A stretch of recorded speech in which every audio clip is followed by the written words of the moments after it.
Alors nous sommes donc dimanche, on est le 3 Menachem Av et nous sommes arrivés d'Av Tetzayin de Temura Tetzayin. On est à la 4e ligne, Amar Rav Yehuda Amar Shmuel. Il a dit Rav Yehuda au nom de Shmuel, Shloshet alafim halachot nishtakehu b'mei vlo shel Moshe. 3000 halachot ont été oubliés à l'époque, donc pendant le deuil de Moshe Rabbeinu. Amro lo Yehoshua she'al. Les Bnei Israël, ils ont dit Yehoshua va demander. Amar lahem lo bashamayim. Il leur a dit Yehoshua, la Torah n'est pas dans le ciel. Amro lo li Shmuel she'al. Alors ils ont dit à Shmuel, le prophète va demander ces 3000 halachot à Hashem. Amar lahem ele ha-mitzvot she'en ha-navi rasha lechadesh davar me'ata. C'est marqué dans la Torah, voici les mitzvot, donc un navi n'a pas le droit d'innover quoi que ce soit. Amar Rabbi Yitzhak Nefcha, il a dit Rabbi Yitzhak Nefcha, Afhatat Shemeto Be'alea. Justement, c'est pour ça qu'on a raconté tout ça. C'est parce que le sujet de Korban Hatat, dont les propriétaires sont morts, c'est un des sujets Nishtakeha b'mei vlo shel Moshe, qui a été oublié justement à l'époque donc du deuil de Moshe. Amro le Pinchas she'al, ils ont dit à Pinchas, va demander. Lui aussi leur a dit, Amaleo lo bashamayim, elle n'est pas dans le ciel. Amro le Elazar she'al, ils ont dit à Elazar, va demander. Amalem ele ha-mitzvot she'en navi rasha lechadesh davar me'ata, comme on a dit tout à l'heure, aucun prophète ne peut innover quoi que ce soit. Amar Rav Yehuda Amar Rav, il a dit Rav Yehuda au nom de Rav Shah sheniftar Moshe Rabbeinu le Gan Eden. Quand Moshe Rabbeinu, il allait quitter ce monde. Amar lo Yehoshua she'al mimene kol sfekot sheyesh lecha. Moshe Rabbeinu il a dit à Yehoshua, demande-moi toutes les sfekot, toutes les questions, les doutes que tu as, je te réponds. Amar lo Rabbi klo min hatera shara echat ve'elarti lemakom acher. Est-ce que je t'ai laissé ne serait-ce qu'un moment et je suis parti ailleurs? Lo katav bi umshad et Yehoshua ben Nun na lo yamish metoch ha'oel. Tu n'as pas écrit à mon sujet dans la Torah que son serviteur Yehoshua, il était un jeune, il n'a jamais bougé de la tente, donc de l'étude de la Torah. Donc je connais tout. Miyad, tashash kro shel Yehoshua, shel Moshe, il faut dire. Moshe Rabbeinu, il a été un peu vexé. Donc Yehoshua, il a oublié 3000 halachot. Venoldo lo 700 sfekot, il a eu 700 questions. Et après tout ça, les Bnei Israël voulaient le tuer. Parce qu'ils lui ont dit, pourquoi tu n'as pas demandé? Quand Moshe Rabbeinu t'a dit, donne-moi tes questions, tu as dit non, tu connaissais tout, maintenant tu as toutes ces questions. Amalo Kadosh Baruch Hu, Hashem lui a dit à Yehoshua, l'homme Allah, si c'est pour te donner les réponses, c'est pas possible. Lech v'tordan b'milchama, va les occuper à la guerre, donc la guerre de la conquête de la terre d'Israël. Shene'emar, comme le pasuk qui dit d'ailleurs, après la mort de Moshe Rabbeinu, etc., pour aller faire la guerre. B'matnit Tana, dans la Braïta, on a dit 1,700 qalin v'chamorin u'zirot shavot v'dirdurei sofrim nishtakehu b'mei vlo shel Moshe. 1700 raisonnements kal v'chomer, donc a fortiori, des zirot shavot et des dirdurei sofrim, tout cela ont été oubliés pendant le deuil de Moshe Rabbeinu. Amar Rabbi Abahu, il a dit Rabbi Abahu, Af'al pichen, malgré tout ça, Yehiziran Otniel ben Kenaz metoch pilpulo. Il dit c'est Otniel ben Kenaz qui, grâce à son étude et à sa perspicacité, il a réussi donc à rappeler toutes ces halachot qui ont été oubliées. Les 3000 complètes? Ouais.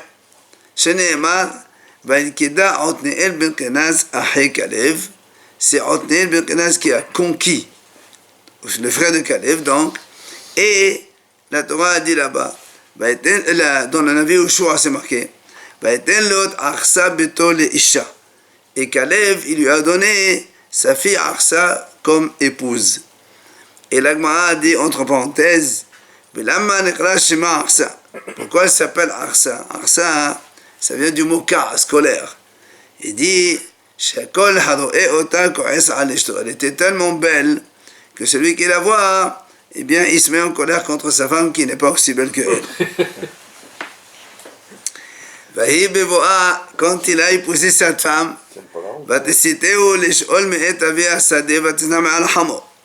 il dit, quand il a épousé, alors elle lui a demandé, est-ce qu'elle peut aller voir son père pour lui demander un terrain? Parce que comme lui, il était un grand haram, Donc il ne travaillait pas, il n'avait rien. Il n'avait pas de quoi manger. Alors il y a marqué Vatisnam al-Hamor. Elle a commencé à aller voir son père. Et la vie là-bas, il dit Vatisnah au-dessus de l'âne. Elle dit qu'est-ce que ça veut dire Vatisnah?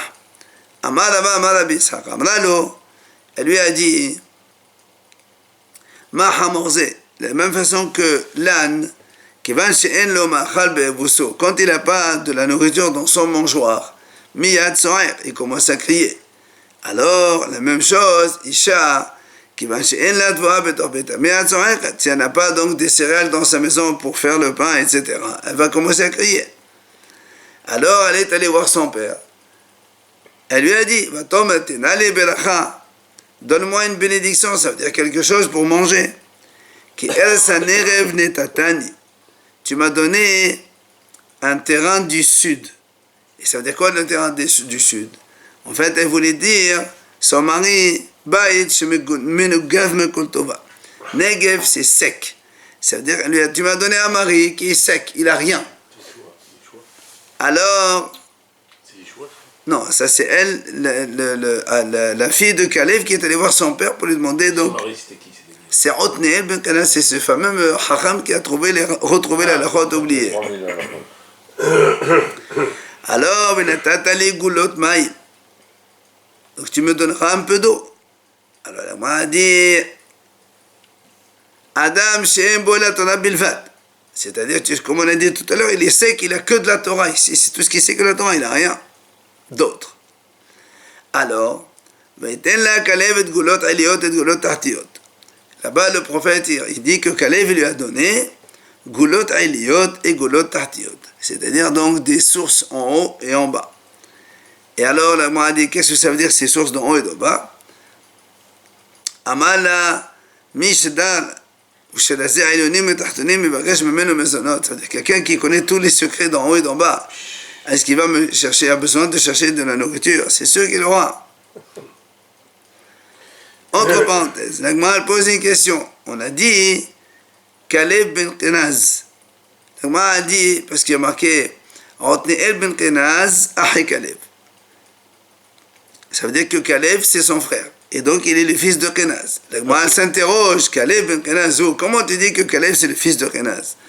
Alors, Kalev ben Yifouné, nous on le connaît dans la Torah, il s'appelle Kalev ben Yifouné, c'est pas ben Kenaz. Alors, c'est sa nièce. On parle de lui maintenant, on parle pas de sa nièce. Lui, il s'appelle Ben Yifouné ou Ben Kenaz. Alors l'Agma a dit non, en vérité, il s'appelle Ben Kenaz, mais on l'appelle Yifouné, Maï Yifouné, Shepana Me'asat Meragilim. Parce qu'il s'est écarté de l'idée des explorateurs. Quand il était avec les explorateurs, eux, ils ont parlé du mal d'Israël, mais lui, non, il s'est écarté, c'est pour ça qu'on l'appelle Yifouné. Mais il s'appelle Ben Kenaz réellement. Alors le moine continue Be'ekate Ben Kenaz. Comment tu dis qu'il s'appelle Ben Kenaz? Ben Hetzron hu. Dirtiv Echalev Ben Hetzron holid et Azova. Et pourtant il y a marqué dans la vie Kaleb Ben Hetzron.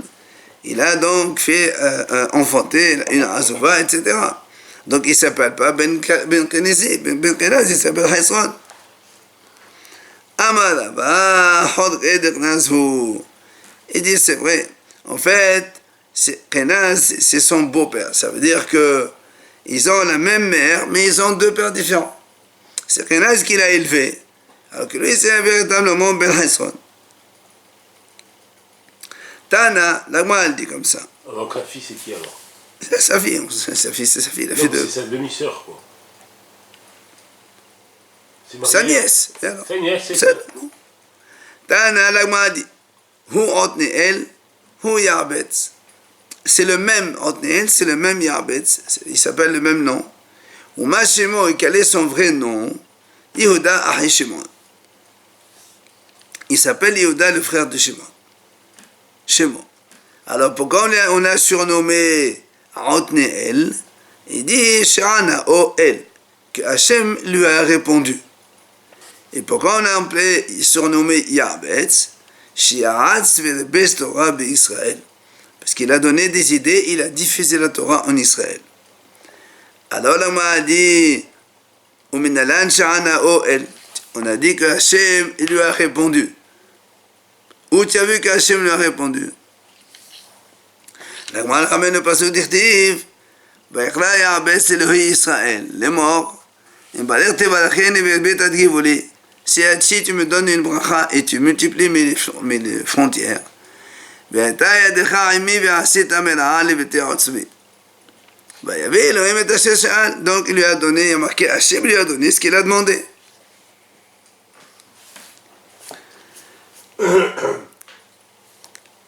Alors la Gemara a dit,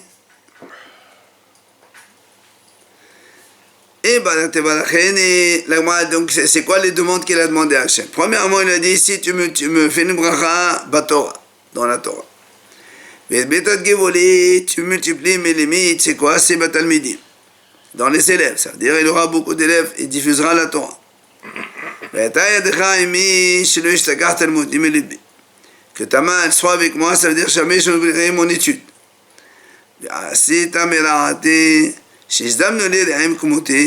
Que j'aurai des amis comme moi qui seront bien comme moi.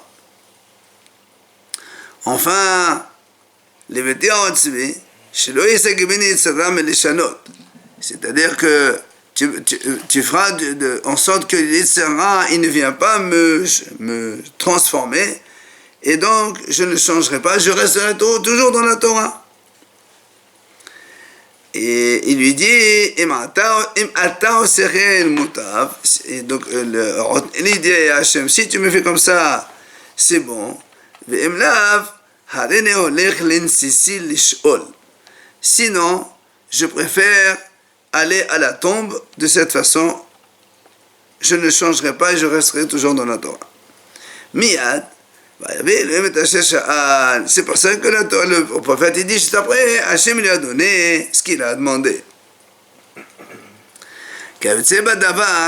Moi dit dans le même style, c'est quand quelqu'un il se donne, comme lui il a dit à Hachem, ou tu me donnes la Torah, sinon j'ai plus besoin de rester là. Il dit on explique ce passage comme ça. Shlomo HaMelech il a dit, Rash ve'ish techachim nifgashu me'el ha'enei shenehem Adonai. Il dit Shlomo HaMelech, Rash, un pauvre, et ish techachim, ou un homme de moyens, nifgashu se sont rencontrés. Il dit, me'el ha'enei shenehem Hashem. Hashem il a éclairé leurs yeux à eux deux. Et qu'est-ce que ça veut dire ce passage? Il dit, Bisha'a she'atamid olech el tzalabo ve'omer lamdene Torah. Lorsque un élève il va chez son maître et lui dit, enseigne-moi la Torah. Et Melamedo, si le maître il lui enseigne, alors donc Hachem il va éclairer leurs yeux à eux deux, puisqu'il va enseigner la Torah. Sinon,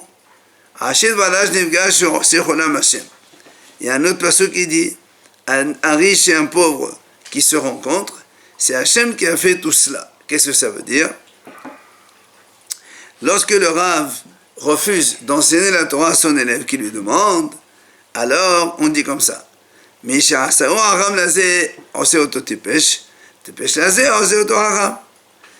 qui a fait un haram, il va devenir idiot. Et celui qui était idiot, il va devenir haram. Puisque toi, tu as la Torah, tu ne veux pas la diffuser, et l'autre, il a envie d'étudier. Alors Hachem, il les transforme tous les deux. Zo Mishnat Rabbi Nathan. Ça, c'est l'enseignement de Rabbi Nathan quand on a vu l'explication de cette prière qu'il a adressée à Otniel. Rabbi Yehuda Nassi Omer, Rabbi Yehuda il interprète sa prière autrement. Il lui a dit, quand Otniel il a dit si tu me fais une bracha, en vérité il parle de Pélia Velivia. Ça veut dire qu'il lui permette d'avoir des enfants. Et tu multiplies mes frontières, c'est Bevanim ou Banot. Il parle toujours du truc de Kalev, là, du mot. De Otniel, oui. Bevanim ou Banot, qu'il aura beaucoup de garçons et de filles. Et donc ta main sera avec moi, Bemassa ou Matan. C'est-à-dire qu'ils réussissent aussi dans les affaires.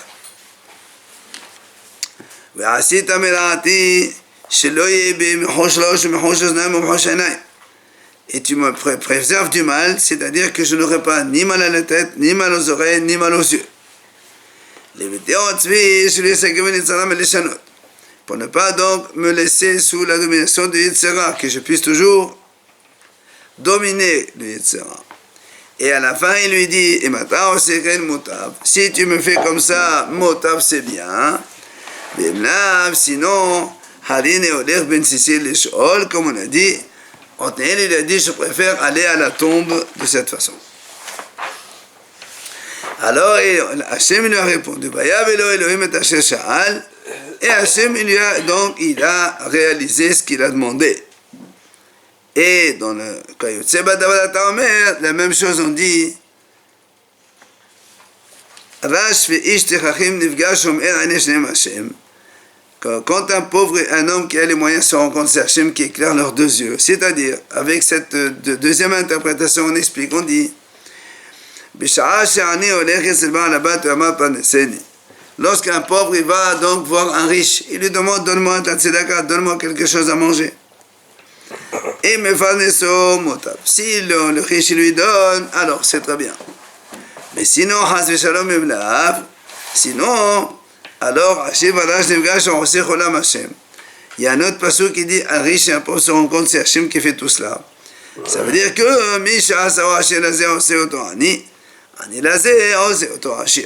c'est-à-dire, si le pauvre, quand il demande au riche de lui donner quelque chose, et le riche, il ne veut pas lui donner, alors dans ces cas-là, c'est Hachem qui va transformer le riche en pauvre, et le pauvre en riche.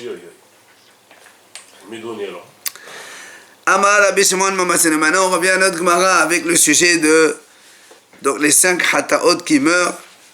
Tano Rabbanan Hachamim enseigne. Rabbi Shimon Omer, Rabbi Shimon dit Hamesh hataot metot. Il y a 5 hatat qui meurent. C'est quoi? Vlad hatat. Donc le bébé d'un korban hatat. Ou bien deuxième tmorat hatat quand quelqu'un fait tmorat d'un korban hatat. Troisième hatat shemeto be'aleh un korban hatat dont le propriétaire est mort. Quatrième, hatat shekibto be'aleha. C'est quand un homme il a acheté un korban hatat, il l'a perdu, il a acheté un deuxième, il a amené le deuxième, après il retrouve le premier. Le premier qu'on retrouve, il doit aller mourir. Enfin le cinquième, hatat she'ebra shenata. Et un korban hatat qui a dépassé l'âge d'un an. Voici donc les 5 cas de Rabbi Shimon. Seulement, Rabbi Shimon il dit, et ata yechol lomar vlad hatat b'tzibur. Ces cas-là de hatat qui meurent, Rabbi Shimon il explique, il dit, il y en a 3 qui n'existent pas dans le public, c'est-à-dire ça n'existe que chez l'individu. C'est quoi? Le premier, c'est vlad hatat.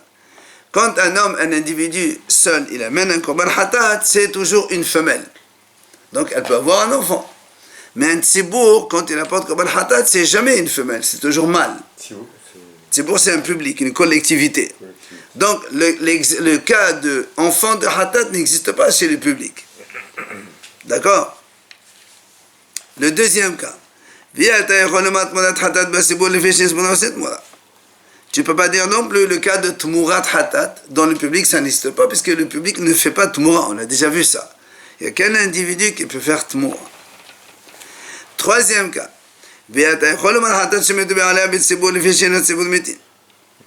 le troisième cas, Hatat dont le propriétaire meurt, ça ne peut pas exister dans le public. Un public ne peut pas mourir en entier. Donc il y a 3 des 5 qui n'existent pas dans le public, qui n'existent que chez l'individu. Alors, il dit, Rabbi Shimon, les 2 autres cas, quand Shikiplo Be'alea She'ebra Shenata, donc le hatat dont les propriétaires se sont pardonnés par un autre, puisqu'ils ont perdu le premier, ils ont acheté un deuxième, ils ont fait le korban, après ils ont retrouvé le premier. Et le 5e cas, donc l'animal qui a dépassé un an, là, Matsino, on ne sait pas. Est-ce qu'on va dire cela, même dans Tzibour aussi, ce cas-là, ces 2 cas-là, eh bien, ils vont mourir comme Yahid. Amrat, la Gemara a dit non, il mat, ça tombe même mefourash. On a 2 cas dont on ne sait pas, et on a 3 cas dont on sait. Les 3 premiers cas, on sait très bien que ça n'existe pas chez le Tzibour, ça existe que chez les Yahid seulement. Les 2 autres cas, ça existe chez les 2. Est-ce que les 2 cas aussi, ils doivent mourir? Il dit non. Ma meforash, Yahid, le Tzibour. De la même façon que les 3 premiers cas n'existent que chez les Yahid, ils n'existent pas dans le public, alors le cas de les deux autres cas, les propriétés qui se font pardonner par un autre ou l'animal qui a dépassé un an comme un hatat, c'est uniquement bi'ahid et pas bi'tsibour. Voilà ce que dit Rabbi Shimon. Via l'agma dit, je ne comprends pas. Comment Rabbi Shimon il veut apprendre des choses possibles, de choses pas possibles. Les deux cas, quand ils se font pardonner ou l'animal qui dépasse un an, ça peut être public ou individu. Mais lui, il a dit, ces deux cas, je les apprends des trois autres cas. Or, les trois autres cas n'existent pas dans le public. Il n'existe que chez l'individu. Tu ne peux pas apprendre une chose de quelque chose d'impossible. Donc comment il apprend ça de là? Hein? Même, comment il fait pour apprendre ça? Ah ben justement, c'est pour ça que toi, tu as dit, puisque les trois premiers, c'est individu seulement, alors cela aussi, c'est individu seulement. On lui dit non. Les autres individus, c'est pas seulement, c'est que ça, il n'existe pas autrement. Et ces deux cas-là, ça existe les deux. Alors comment tu dis, j'apprends ça de là-bas? C'est pas mal. C'est pour ça, Amar les Shakish, il vient les Shakish, il explique. Il dit que selon Rabbi Shimon, en vérité, en fait, nous on a dit ces 5 hataot méthodes, c'est Halakha les Moshe Messina. Donc on les a appris de Moshe Rabbeinu, donc il y a 5 hataot qui meurent. C'est les 5 cas. Seulement, Rishakesh dit, en vérité, il n'y a eu parmi les 5 que 4 que Moshe Rabbeinu leur a enseigné. Mais, comme on a oublié le 5e, on a dit celui dans le deuil de Moshe Rabbeinu, on a oublié un cas. Ve'amidum al-Hamesh. Haramim, ils ont dit, le 5e, on va l'inclure là-dedans. Maintenant, si tu me dis que ce cas-là, il existe B'tzibour, les autres n'existent pas dans le Tzibour. Et comme on leur a enseigné 5 cas, un groupe de 5 halachot, alors il dit, puisque les 3 autres n'existent pas dans le Tzibour, et dans le 4e, puisque nous on a dit, il y a 4 qu'on leur a enseigné, il y a un qui a été oublié. Alors dans le 4, il y a forcément 3 qui n'existent que chez les Yahid seulement. Alors forcément, si on les a enseignés les 4 ensemble, c'est que les 4 ils sont Yahid aussi. Et là, on est obligé de dire que ce qu'on ne sait pas, on apprend de ce qu'on sait. Et comme les 3, ou le groupe de 4, c'est que, et parmi les groupes de 4, il y en a 3 qui sont Yahid seulement, hein. Alors le 4e aussi, les Yahid, et le 5e aussi. C'est lequel? C'est les deux d'aller. C'est quand ils se font pardonner, ou bien l'animal les dépasse un an. Ça n'existe que Yahid seulement, selon Rabbi Shimon. Rabbi Nathan, il explique autrement. Il dit, Ahad netena lahen. En fait, à la Khan et Moshe Messina, on leur a donné un seul cas de hatat qui va mourir. Et les autres 4, les 4 autres, on leur a dit, l'animal il va paître, pas il va mourir. C'est quand hatat, un des 4 autres, si on arrive à ce cas-là, on le laisse paître. Seulement, comme ils ne savaient pas lequel des 5, puisqu'il y en a un parmi les 5, alors ils ont dit tous les 5. Tous les 5, on laisse mourir. Alors, bien le on a dit, mais pourquoi tu fais ça? Ils n'ont qu'à se rappeler, parmi les 5 cas, puisque nous on sait qu'il y a 3 cas qui n'existent que chez les Yahid, et 2 cas qui peuvent exister dans les 2. Alors, qu'ils se rappellent au moins dans quel groupe? Ils n'ont qu'à voir dans quel cèdre, dans quel groupe. Est-ce que Yahid et B'tzibour? Soit c'est le groupe qui n'existe que chez les Yahid, ou bien le groupe qui existe dans les 2. Alors l'Agma a dit, c'est vrai. Seulement, en fait, ici, il y a eu 2 oublis. Un, on ne se rappelle pas lequel on leur a enseigné, lequel cas. Et deuxième, on ne se rappelle pas dans quel cèdre, dans quel groupe, parce que c'est le groupe des individus seuls ou des groupes où il peut y avoir individus publics. Alors, ils se sont posé la question. Si tu dis qu'on parle de Tzibour, est-ce que les 2 autres, ça existe, mais Tzibour, ça n'existe pas? On est obligé de dire qu'on apprend ce qu'on ne sait pas à partir de ce que l'on sait. Et comme il y a 3 cas que l'on sait, de la même façon que le Meforash, les 3 cas qu'on a cités qui sont connus, cela n'existe que dans les Yahid seulement. Même les 2 autres, donc qui peuvent exister dans les 2, on va dire c'est que seulement des cas des Yahid et pas de Tzibour, selon Rabbi Shimon.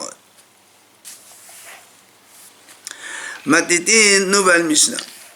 La Mishnah dit Homer Bakodashim me Batemora, Homer Batemora me Bakodashim. Il y a des choses plus sévères dans les sacrifices originaux que dans la Tmoura, quand on fait un échange sur un autre. Il y a des choses qui sont plus sévères dans l'échange que dans la Kadashim, dans l'animal, le Korban original. Et la Mishnah, elle cite Homer Bakodashim me Batemora. D'abord, le premier, où c'est sévère dans les korbanot originaux plus que dans la Tmoura. C'est quoi? Premier cas. C'est-à-dire, d'un premier animal original Kadosh, on peut faire Tmoura. Mais d'un animal Tmoura, on ne peut pas faire une autre Tmoura. Ça, c'est un cas. Deuxième, un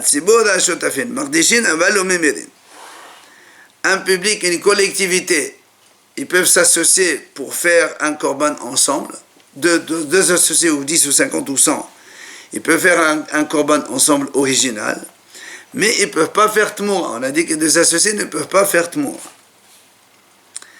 Troisième cas, on a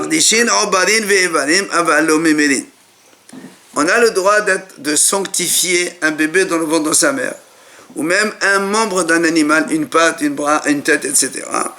Mais on ne peut pas faire tmoura d'une partie d'un animal. On ne fait tmoura que d'un animal existant entier. Voilà les 3 cas où les kadashim, c'est plus sévère que la tmoura. Maintenant, il y a aussi des cas où la tmoura, c'est plus sévère que les kadashim. C'est quoi?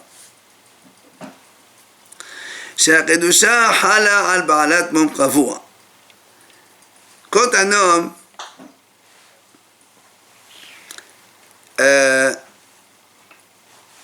si un homme il voit un animal par exemple, il dit voilà, je veux consacrer cet animal, korban, hatat, shamim, tout ce qu'on veut.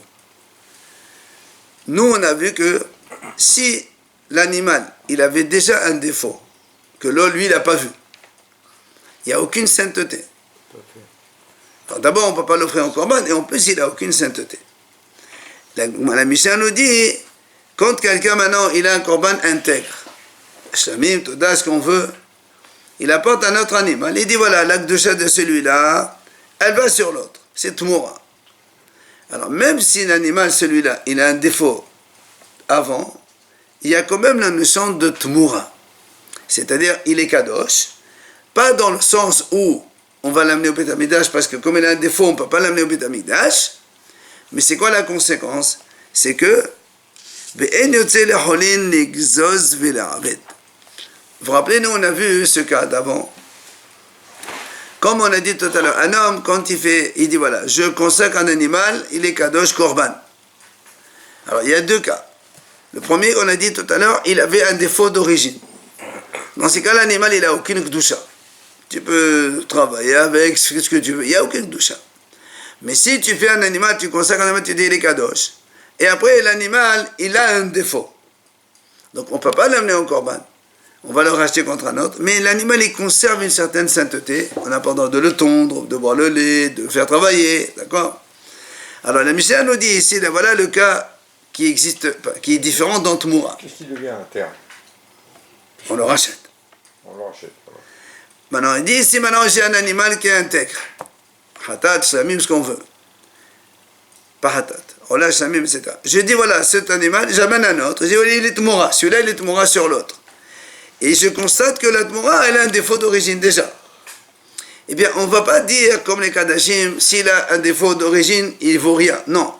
Dans la tmoura, il y a quand même une certaine kedusha que on va le racheter pour amener un autre korban. Mais on ne peut pas, il dit, il n'est pas complètement hol. On ne peut pas le tondre, on ne peut pas le faire travailler. D'accord? C'est la sévérité qu'il y a dans la tmoura plus que dans les hekdesh. Mais de base, tu vas être, il avait un défaut de base. Justement. Et il devait être apporté en korban, tu vois. Non, on ne peut pas l'amener en korban, on va le racheter. Mais une fois Comme dans racheté, l'autre aussi, les deux on les rachète. Seulement la différence, c'est que dans le premier cas des Kadashim, quand on constate qu'il a un défaut d'origine, il n'y a même pas de Kedusha dans l'animal. Tu n'as même pas besoin d'acheter, rien du tout. On peut l'acheter et le manger. Alors, voilà, on le mange. Alors dans la Tmoura, oui, tu achètes, il est Kadosh. Il a le même statut que le premier, Absolument. mais on s'en rend compte après. Voilà, exactement. La Tmoura, le statut de défaut avant la consécration, c'est le même statut que dans Kadashim après la consécration. Rabbi Yossi ben Rabbi Yehuda Omer, il vient Rabbi Yossi ben Rabbi Yehuda, il dit Asa shorer kemezid batemona vela asa shorer kemezid bam mokdashin. Il dit Rabbi Yossi encore un autre cas où c'est plus sévère dans la Tmoura. C'est que dans les Tmoura, que ce soit involontaire ou volontaire, c'est pareil. On va voir dans la Gemara exactement de quoi il s'agit. Alors que dans les Kadashim, c'est pas la même chose, volontaire ou involontaire. Donc il y a quand même plus sévère dans la Tmoura que dans les Kadashim. Enfin, Rabbi Elazar Omer. Rabbi Elazar, il dit Hakil Aïm. Donc un animal qui est né d'un croisement, par exemple une brebis avec un chevreau. Vehatereva, ou bien un animal qui est taref, qui a un défaut qui va donc lui provoquer la mort. Hayotse Dofen, un animal qui est né par césarienne. Tumtum et androgynos, un animal, tumtum qui n'a pas d'organe mâle ou femelle. Androgynos, il a les deux organes mâle-femelle. Cela, lo kedushin, c'est-à-dire, ils ne sont pas kadosh, dans le sens où, même si, par exemple, je vais tmoura avec, il n'y a pas de tmoura. C'est lo han. Velo mardishin. Donc en fait, il y a les deux cas. Si je dis que ceux-là ils sont kadosh, ils ne sont pas kadosh. Et si maintenant j'ai un animal kadosh, je dis que la kedusha de cet animal, elle va sur un autre, et c'est tmoura, et il se trouve que celui-là, il fait partie des 5 cas cités par le hasard, qu'il a, trifa, yotzedom, tomtom de genos, il n'y a pas de tmoura non plus. C'est-à-dire que ce soit l'animal d'origine, ou que ce soit l'animal d'arrivée, dans les deux cas, les 5 cas ne sont pas concernés selon Rabbi Elazar. Merci. La Gemara dit Ma'atama de Rabbi Yossi ben Rabbi Yehuda. Quelle est la raison quand Rabbi Yossi ben Rabbi Yehuda il a dit que dans la Tmoura il n'y a pas de différence volontaire ou involontaire, ça marche, alors que dans les Kadashim il n'y a que volontaire où ça marche. Alors il dit la Gemara Amar Kena Yehye Kodesh le Rabot Shorer Kemezid. Parce que dans la Torah, il est marqué Vehayahut Monato Yehye Kodesh.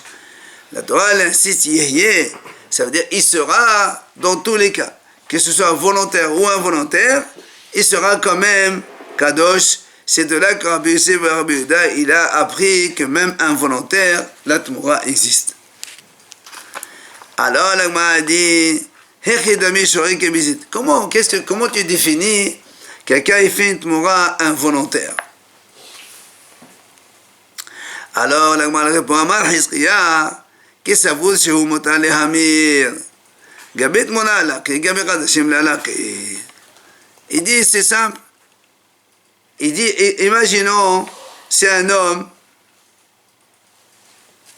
il pensait que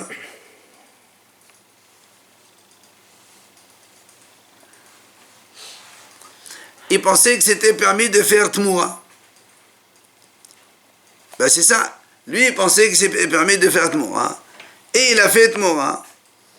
Alors, comme dans la Tmoura, il y a marqué, on a dit involontaire comme volontaire, alors il va prendre des coups, même s'il est involontaire. Alors que dans les Kadashim, si quelqu'un fait Ekdesh sur un animal qui a déjà un défaut, dans ces cas-là, il n'y a pas de malchut. On s'arrête parce que